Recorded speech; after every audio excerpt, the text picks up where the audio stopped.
लैंचो नामक एक किसान हुआ करता था, जो कि बहुत ही मेहनती व्यक्ति था। वह किसान मेहनत करके अपने खेतों में अनाज को पैदा करता था और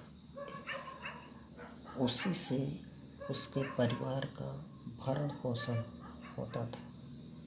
लैंचो ने मक्के की खेती की और मक्के की खेती बहुत ही अच्छी हुई। लैंचो को उम्मीद हुआ कि इस बार फसल काफ़ी अच्छी आएगी, जिसके कारण से मेरे पूरे परिवार का भरण पोषण आसानी से किया जा सकेगा और इसे बेचकर कुछ पैसा भी इकट्ठा किया जा सकता है। इसी उम्मीद के साथ उन्होंने मेहनत से अपनी फसल की रखवाली करना शुरू किया, लेकिन उसे क्या पता था कि प्राकृतिक का ऐसा प्रकोप आएगा जो कि उसकी फसल को नष्ट कर देगा। कुछ ही समय बाद ओले पड़ने लगी और उसकी सारी फसल बर्बाद हो गई। देखते ही देखते लैंचो की सारी मनोकामनाएं धरी की धरी रह गई और वह निराश हो गया। उन्होंने सोचा कि हे भगवान, अब क्या होगा हमारे परिवार का, जो कि एक ही जरिया था हमारा, बस यही खेत का अनाज, जो कि हमारे परिवार का भरण पोषण करने का मात्र एक ही साधन है। उसने सोचा कि भगवान से कुछ मदद ली जाए।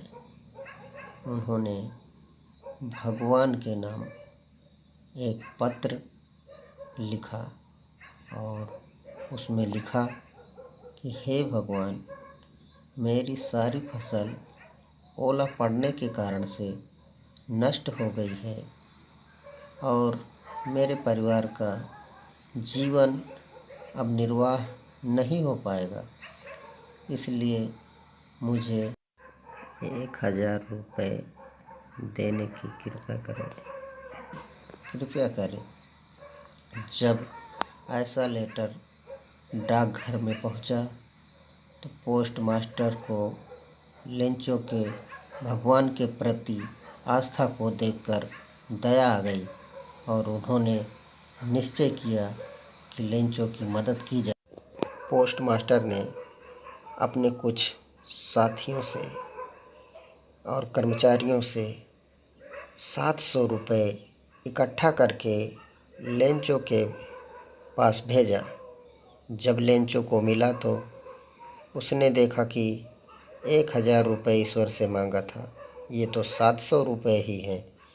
उन्होंने फिर एक लेटर लिखा, हे ईश्वर, जो आपने मुझे रुपये भेजा है, मुझ तक केवल 700 रुपये ही पहुंचा है।